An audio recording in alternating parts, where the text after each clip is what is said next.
Hello there, and welcome to Tender is the Read. My name is Benedetta, and you may know me from my Instagram page, which is also called Tender is the Read, where I talk about all things books and literature and classics. In today's video, I will be sharing some of my top tips for beginners to start enjoying classic literature. For me, classic books are those books that have become canonized. So they're a part of the literary canon because they're considered significant. And for that reason, they've been in print sometimes for several centuries. These are the books that are usually studied in schools and universities, and often people feel they're daunting to approach, which is true. But I am here to give you some tips to get over the initial fear and actually enjoy them, not only read them as a chore. Before we start, I just want to open with a little disclaimer. Although classic books have been canonized and they're famous and significant, whether you read them or not does not make you any more or less of a reader. There is absolutely no value judgment in this video. As I said before, this video is more for the purpose of the people who are actually interested in reading classics. But if you're not and you never read a classic again after school, more power to you. The point of reading should be enjoyment, and there's nothing worse than reading for all the wrong reasons and then falling out of love with books in general.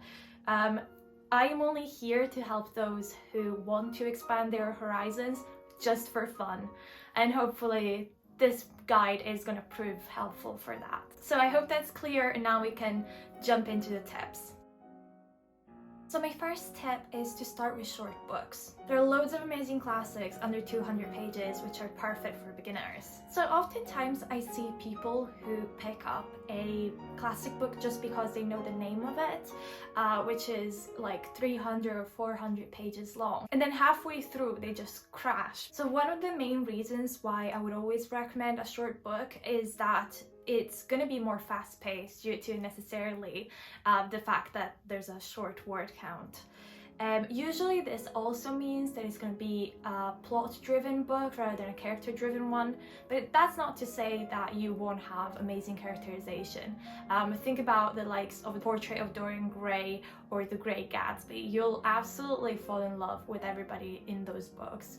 Nevertheless, they have the beautiful feature of getting it all done very quickly. So the idea is that a book that's under 200 pages really doesn't have the chance to really bore you, and even if you don't like it, at the end of the day you won't have wasted too much time on it. One thing that I will add about this is that talking about short classics, don't only think about novels. Yes, you will have some short novels and they're great, but there are a lot of other sort of types of literature that are quite short. So for example, of course, novellas, which just means, you know, short novel, so okay, that's obvious, but also short stories. You may be a person who enjoys collection of short stories, and there are loads out there, both of, you know, collections written by a single author or collections that put together various classic authors, so you can have a little taster of each. And actually one of my favorite types is plays. So I feel like when you think about classic plays, you immediately think Shakespeare, and you're immediately like, and that's understandable. Shakespeare is hard, and even though most of his comedies and tragedies are actually under 200 pages, so they count as short classics, I don't think they're really beginner friendly because of the fact that they use very complicated language. On the other hand, there are a lot of plays that have been written, you know, since the 1800s, I would say. They're extremely modern, and they are actually currently adapted all the time. So for example, my favorite by far is The Importance of Being Earnest by Oscar Wilde, which is just so funny. It's literally, you know, currently hilarious. Maybe that's just me, but I think that I've heard other people say it too. But then you also have a lot of plays written in the 1950s by the likes of Tennessee Williams or Arthur Miller. And actually, it's something I've discovered recently is that if you're somebody who likes mythology by any chance, you may want to read ancient Greek tragedies. So I've picked them up just recently, and I was shocked to find out that most of them are around 50 pages long. And that's considering the fact that they're written, you know, in those pages with the very large margins. They're really easy to read as well because they've been translated recently from the ancient Greek, so they're quite, you know, manageable for anybody. So, you know, if you're interested in mythology and you want to start reading classics, why not check out the tragedians from ancient Greece? Okay, so here I've put together a list of short classics that I think are appropriate for beginners. Out of these, you can see a bit of variety. I've tried to include as wide a collection as possible. There is obviously authors that go as far back as the 1700s. I think that Voltaire is a very early author and he's a philosopher. So Candide is actually a piece of philosophy, but it's very much told as a fictional story, quite easy to understand. Then I've got all the way down to the 1980s Chronicle of a Death Foretold, which is a postmodern classic novella by Gabriel Garcia Marquez, which I would really recommend as well. I've got a couple of plays in here. Philosophy, as I already mentioned, with Voltaire. Short stories, we've got one epistolar novel, which is Lady Susan by Jane Austen. So I've just tried to widen the scope as much as possible and have some diversity in there as much as I could, considering that all of these books are under 200 pages, with the exception of The Picture of Dorian Gray. I was convinced that it was under 200, and I checked again and I noticed that some editions are 250 pages, but I still think that it's enough to qualify it amongst these. And as any other YouTuber talking about classic books will tell you, it's great for beginners. It will really have you hooked because it's amazing. So my second tip is read children's classics. So hold on, don't be put off by the name. I do think that children's classics is a bit of a misnomer.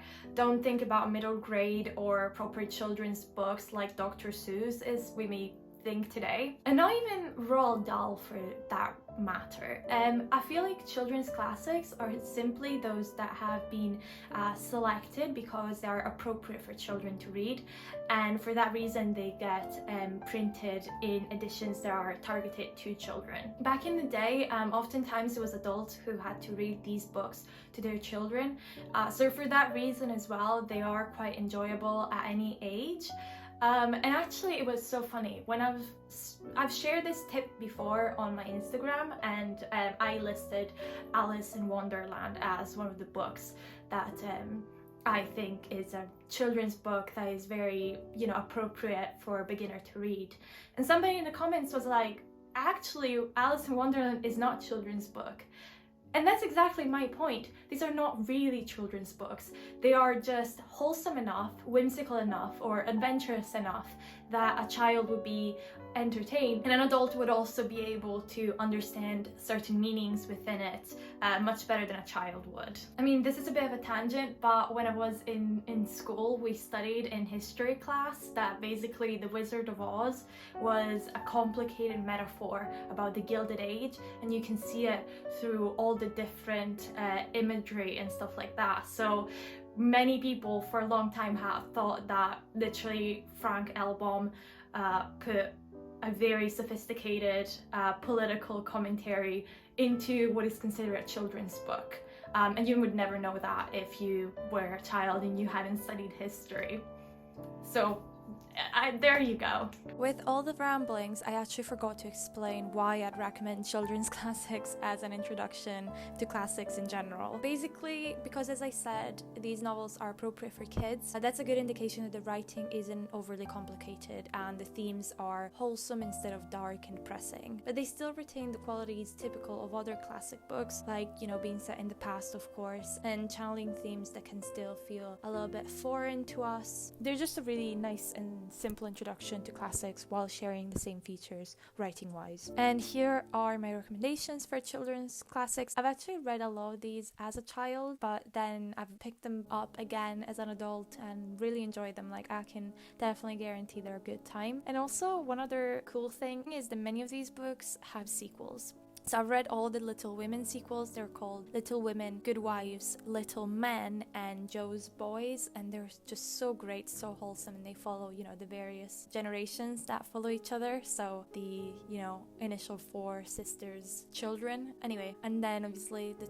Three Musketeers has got something like 4 sequels. So does Mary Poppins and Anne and Green Gables, and then obviously the Chronicles of Narnia is like 7 books in one. Many of these also have movie adaptations. Everybody's familiar with Disney version of Alice and Peter Pan. I will tell you, they're all quite different from the books. So reading the books will still be a very different experience. But anyway, they're all really lovely. The more I look at these, the more I just want to reread them because they're just so much fun. I hope you enjoy them too. So moving on with tip number 3, start with modern classics. So while most classic books are of course very old, some 20th century books have already been canonized. Sometimes they're already part of the public domain if they are over 100 years old or something like that, or in any case they are part of editions such as the Penguin Modern Classics that put them all together and essentially have already packaged them as the books that will go down in history as classics and will forever stay in print.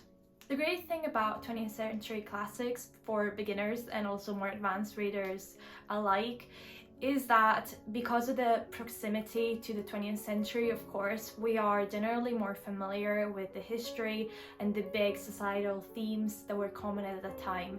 And so we can put ourselves in the shoes of those characters perhaps a little better, or otherwise we can relate to the events more because we are aware of them or even sometimes suffering their consequences, frankly. Another common thing about 20th century classics is that authors at this time were very eager to innovate the art of literature and to propose things that were completely new at the time, but perhaps we find them again more similar to the way books are written today, or otherwise compelling due to the fact that sometimes they try to mimic the style of talking more, the actual speech that was heard amongst the people, more journalistic approach to writing, which makes it more accessible than older classics with their very elevated language. For me, modern classics were a gateway to older books.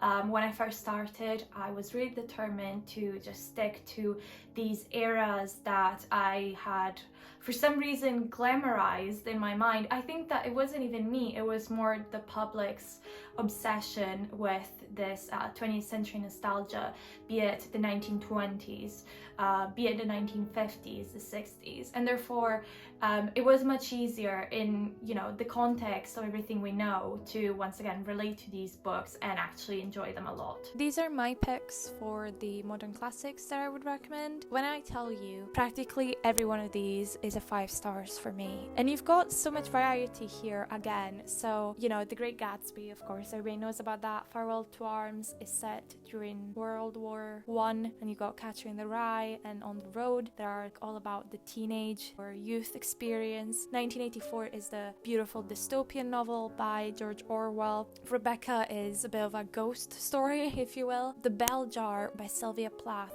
Once again, this book is just so amazing and just such an unexpected classic with its unapologetic discussion of mental health. And then you got a classic murder mystery by Agatha Christie, probably her best I hear, but it's the only one I've read, and Then There Were None. And then you got a true crime novel, the very first true crime media of all time, which is In Cold Blood by Truman Capote. And when I tell you that this book has literally changed the game, and it's just the written version of a true crime podcast or series, and it's an interesting case at that. Really highly recommend all of these. I get so excited about each and every one of these books. It's pretty ridiculous. I'm sorry. Finally, my last tip, number 4, is to read the genres that you like. So literary classics is not actually a genre, as much as you'll hear me say it every time I'm asked what my favorite genre is. So that's my mistakes, and you should do as I say, not as I do. But the point is that within the big umbrella of literary classics, you find all your normal genres that you would expect. So instead of going on, I don't know, Goodreads or the BBC's 100 books you must read before you die, think about what type of books you already read and try to find classics that follow the same genres. Now, personally, as somebody who almost only reads classics and somebody who wants low-key to read them all at some point, I actually have not read one of the most popular, I think the number one book that comes up when you look up classic books on Goodreads, which is To Kill a Mockingbird. And that's just because I just feel like that type of drama, that type of very heavy book is not something that I would enjoy. And that's my personal opinion, and I'm okay with putting off until my mind changes. So for example, there was a time in which I was just not interested in reading classics that had a romance element to it. So for some reason I avoided Jane Austen's books, like Pride and Prejudice. And then I eventually just changed my mind, and that's when I picked them up, when I was really predisposed to read them and not before them, because that would have been an exercise in misery, and I'm not about that. Hopefully, when you're done exploring the genres you like, you will have, maybe your taste will have evolved and you can move to something different, or you can simply go off of maybe time period. Often authors wrote stuff that was similar, following a certain movement or whatnot, and that's how you'll continue to explore and expand. Now, it was a little bit hard to give examples of books based on genres. It's too subjective for me to be able to really give meaningful input in this category, so I just went ahead and sorted some authors that I can recommend pretty safely to beginners into categories of what they tend to write. Again, this is not science, this is just how I perceive them, and also it's in no way an exhaustive list. Clearly, I've just picked a couple of genres that I could personally think of. If you have a specific, request, if there is a specific genre that you read and you would like to know my opinion as to what classic book best matches the type of book that you read, feel free to comment it below and I'll do my best to give you my recommendation. Also, I just want to point out that even within these divisions, I try to put quite diverse authors. So if I look at romance and I see, obviously, Jane Austen, she writes pretty wholesome, heartwarming, straightforward romance with a lot of social commentary and irony. On the other hand, Charlotte Bronte type of romance novel is way more gothic, whereas Edith Wharton, she straight up writes sad stories. Her stories are just really, really sad, but nevertheless they are romance novels, and I have enjoyed her stuff. So, and some people like sad stories way more than I do, so I feel safe recommending it. Also, just so you know, these are my opinions, so if you like an author and you've seen it missing here and you think that he or she is a paramount figure of classic literature and I have, forgotten them, it may be because I have simply overlooked them, or it may be because I don't like them, but that doesn't mean that if you already know them you shouldn't read them. These are 100% my personal opinions, if I haven't made it clear before, which I don't think I have. So let me just clarify here. And I welcome any other dissenting opinion that you may have. I'm open to criticism and I'm open to a healthy and polite debate in the comments. So these were my 4 beginner tips to start enjoying classics. If you liked this video, please consider giving it a like and subscribing. This is a new channel, but I will continue putting out content similar to this, to do with books and classics, but also other genres that I enjoy, such as mythology, retellings, and dark academia. If you have any tip that has worked for you to fall in love with classics, share in the comments below. I would love to open up this discussion with you all. If you don't know already, you can follow me on Instagram and on TikTok. Instagram in particular is the best place to keep updated with me, to know when new videos are coming out, and to even influence what type of content you would like to see. That's all from me for now. Thank you for watching, and I'll see you next time. Bye!